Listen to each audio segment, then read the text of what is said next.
మన పెట్టుబడి మన పిల్లల భవిష్యత్తు కోసమే కదా. మీ పెట్టుబడికి నమ్మకమైన వేదిక శ్రీ వాసవి ప్రాజెక్ట్స్.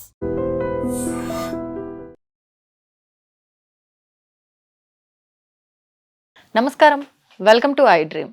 ధర్మ మార్గం విత్ విజిత కార్యక్రమానికి స్వాగతం.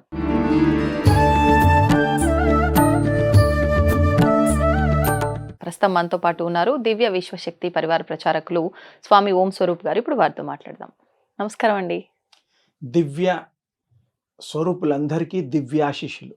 అయితే మీరు ఎప్పుడు చెప్తూ ఉంటారు, సూర్యుణ్ణి కనుక మనం ఒక కొన్ని సెకండ్ల పాటు అలా చూసి పొద్దున్నే ఉదయంలో మనం కళ్ళు మూసేసుకుంటే ఆ కళ్ళల్లో కనుక ఆ కిరణాలని మనం బంధించగలిగితే మనకు ఇంకా మళ్ళీ మళ్ళీ చూడాల్సిన అవసరం లేదు. ఆ ఒక్కసారి చూసి మనం ఆ తీసుకున్న ఎనర్జీనే మనకు శక్తిగా మారిపోయి మన శరీరం చాలా శక్తివంతంగా మారుతుంది, ఒక శక్తి కేంద్రంగా మారుతుంది అని చెప్పి మీరు ఎల్లప్పుడూ చెప్తూ ఉంటారు. అయితే ఇప్పుడు మరి సూర్యుడికి సంబంధించిన విశేషమైన ఒక రోజు సూర్యుడి జన్మదినము అని అంటూ ఉంటారు. రథసప్తమి రానే వచ్చేసింది. మరి ఈ రథసప్తమి రోజున ఏం చెయ్యొచ్చు అనేది ఎవరికి తోచిన విధంగా వాళ్ళు చెప్తూ ఉంటారు. కానీ మీరు సూర్యునికి సంబంధించి చాలా విశేషంగా ఎప్పుడు వివరణ ఇస్తూ ఉంటారు.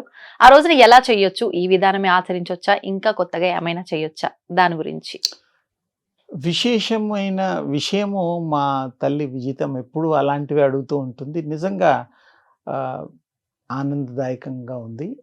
కొత్త విషయంతో ప్రారంభిద్దాం. సూర్యుడి యొక్క పుట్టిన రోజని కొంతమంది మాధ్యమాల్లో చాలా విశేషంగా చెప్తున్నారు.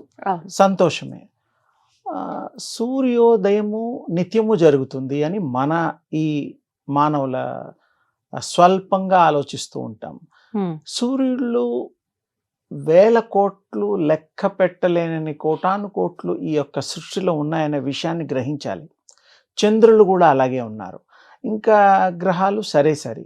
అంటే ఈ కోటి అనంత కోటి సూర్య ప్రభ అనే దివ్య తేజస్సులో శక్తి దాగి ఉన్నది. దివ్య అంటేనే ఇంకా దాన్ని ఎవరు వర్ణనాతీతము, అంత గొప్పది అని అర్థము.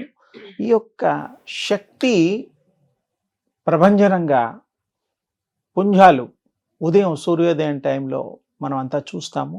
ఆ టైంలో 20 సెకండ్లు ఎప్పుడు చెప్పేదే, ఇష్టం ఉంటే 30 సెకండ్లు చూడండి, బిలో 1 మినిట్ ఏదైనా.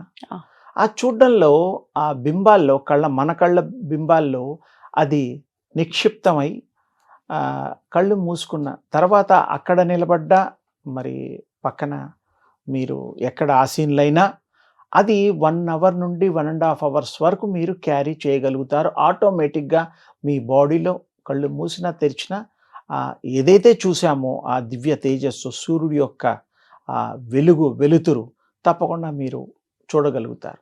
అది కంటిన్యూగా మనం కాన్స్టెంట్ రిమెంబరెన్స్ చేయగలిగిన నాడు మీ జీవితాంతం కూడా వెలుతురులో, వెలుగులో, ఎనర్జీలోనే ఉంటారు. మీరే ఎనర్జీ అయిపోతారు, శక్తివంతులైపోతారు. సింపుల్గా చెప్పా. మీకు శక్తివంతులైన తర్వాత ఏమిటి? జబ్బులు రావు. ఇప్పుడు అందరికీ ఏదో రకరకాల ఇబ్బందులు తిన్న తర్వాత కానీ, తినకముందు కానీ, ఇంకా మరి పూర్వజన్మ సంబంధించిన అప్పుడు ఏదో అనుభవించిన రోగాలు, రొచ్చులు ఇవన్నీ కూడా వస్తూ ఉంటాయి. అవన్నీ కూడా చెక్ పెట్టచ్చు. ఎలా? మనకి ఎనర్జీ ఉన్నప్పుడు, మనం ఎనర్జీ కలిగి ఉన్నప్పుడు ఇక మనకి ఆరోగ్యం బాగా లేకపోవడం అనేది ఉండదు, ఉత్పన్నం కాదు. ఎందుకు? వీక్నెస్, ఎనర్జీ లేనప్పుడు వీక్నెస్ వస్తుంది. యూనివర్సల్ ఎనర్జీని మనం స్వీకరించిన తర్వాత మరి ఎనర్జీయే ఎనర్జీ. మనం శక్తివంతు స్వరూపాలు అయినప్పుడు జబ్బులు రావు. అది ఎంత ప్రయత్నించినా మన బాడీకి తాకదు. పైగా మనకి 3 శరీరాలు, కారణ శరీరాలు, తర్వాత కనిపించే ఇది స్థూలము, ఇవన్నీ పాత విషయాలే. కానీ వాటికి కూడా అంటది. ఇప్పుడు దిష్టి తీస్తూ ఉంటాం మనం ఇళ్లలో, బామ్మలు వాళ్ళు వీళ్ళు. అంటే బయట బహిర్గతంగా కనబడే ఈ యొక్క శరీరానికి వారు దిష్టి తీస్తారు, అంతేగాని ఆత్మకి తీయలేరు. ఆత్మ వేరు, మళ్ళీ అది ఇంకా స్టేజెస్ వేరే. అందుకని ఈ యొక్క దివ్య శక్తి ఆరాధన చేయడం వల్ల వాక్శుద్ధి పెరుగుతుంది. ఎదుటి వాళ్ళని ఇలా చూస్తే ఎవరిని చూసినా మీకు విషయం అర్థమైపోయి వాళ్ళేంటో తెలిసిపోతుంది, వాళ్ళని చదవగలుగుతారు, వాళ్ళకి ఏమేం కావాలో, ఎందు గురించి వాళ్ళు తపన పడుతున్నారో అది మీకు తెలుస్తుంది. అలాంటప్పుడు మీకు ఇది ప్రాక్టీస్ చేయడం వల్ల, ఈ యొక్క తపస్సు, ధ్యానము, ఉపాసన ఏ పేరైనా పెట్టండి, చేయడం వల్ల మీకు ఆ దివ్య శక్తి కలుగుతుంది. కాబట్టి ఆ కలిగిన ఆ శక్తితో మీరు విశ్వాన్ని చూడగలుగుతారు, అనంత విశ్వాన్ని. ఈ విశ్వం కనపడేది కాదు, ఎన్నో మరి విశ్వాలు ఉన్నాయి, అవన్నీ చూడగలుగుతారు, ప్రయాణం చేయగలుగుతారు. స్థూలంగా కూడా మీరు ఆ శక్తి సంపాదిస్తే ప్రయాణం చేయొచ్చు. ఈ శరీరంతో కూడా గతంలో మన పూర్వం ఋషులు, వరాహమీయుడు లాంటి కథలు కూడా ఉన్నాయి, ప్రయాణం చేసిన ఉన్నాయి. అంటే ఇది సాధ్యమే. ఆ సాధ్యాన్ని మనం సంపాదించుకుందాం. రోజు ఎంతసేపు ఓపిక ఉంటే అంతసేపు ఒక్కసారే చూడాలి ఆ దివ్య శక్తిని. ఆ ఉదయించే సూర్యుని ఇలా చూస్తే చాలు, మీకు ప్రసారమైపోతుంది. ఆ స్వామివారు మిమ్మల్ని హక్కున చేర్చుకుంటాడు, బిడ్డలాగా మిమ్మల్ని పోషిస్తాడు, పాలిస్తాడు, మీకు సర్వము ఇస్తాడు. అది ఇంకోటి, ఈ యొక్క రథసప్తమి రోజు కూడా స్వామివారు పుట్టినరోజని చెప్తూ ఉన్నారు.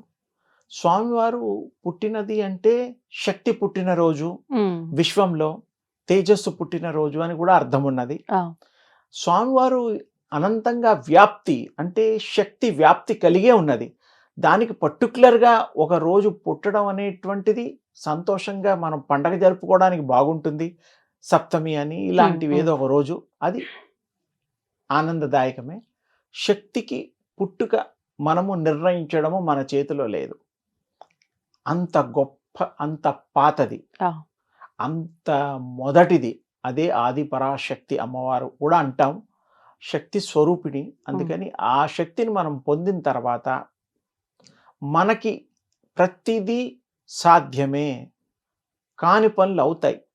ఈ ప్రాక్టీసెస్ అయిన తర్వాత వాక్శుద్ధి పెరుగుతుంది, ఇతరుల కష్టాలు మనం తొలగించగలుగుతాము.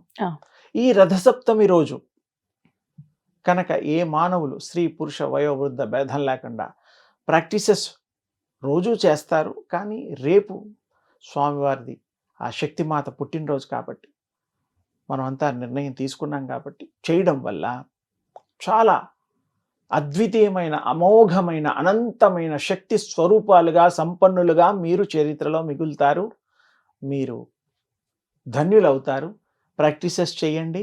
ఆ సూర్యోపాసన, తేజోపాసన, శక్తోపాసన అనే రకరకాల పేర్లున్న మొత్తానికి ఏంటంటే ఆ దివ్య శక్తిని మీరు పొందడం అనే మరి ఉపాసన సంబంధింది. అందరికీ కూడా ధన్యులుగండి. అందరూ ఆ యొక్క దివ్య శక్తిని పొందుతూ, ఇతరులకి పంచుతూ మీరు ఈ జీవితాన్ని ధన్యమయం, సుఖమయం చేసుకోవాలని, అందరి కూడా ఆనందదాయకంగా ప్రతి నిమిషము, అహర్నిశము మీరు ఆనందంలో తేలి ఆడాలని, ఆ యొక్క భగవంతుడు ఎప్పుడు మీ హృదయంలో ఆ దివ్య తేజో రూపంలో ఉండాలని, ఉంటాడని నా యొక్క ఆశీస్సులమ్మా మీ అందరికీ. ధన్యవాదాలండి. దీన్ని తవ్వండి, తవ్వుతూనే శివలింగం. పరమాత్మకు జీవా సరే, దాన్ని అట్లా కప్పేసేయండి, చూపించదండి. Krishna is there. మూర్తి పూజ కాదు, సాక్షాత్ బ్రజేంద్ర నందన భగవాన్ ఉన్నారు మూర్తిలో. ఏమీ ఆశించకుండా ఆరాధించే వాళ్ళు కూడా ఉన్నారా ప్రభుజీ? నిజమైన భక్తి అంటే మనకు తెలియదు కాబట్టి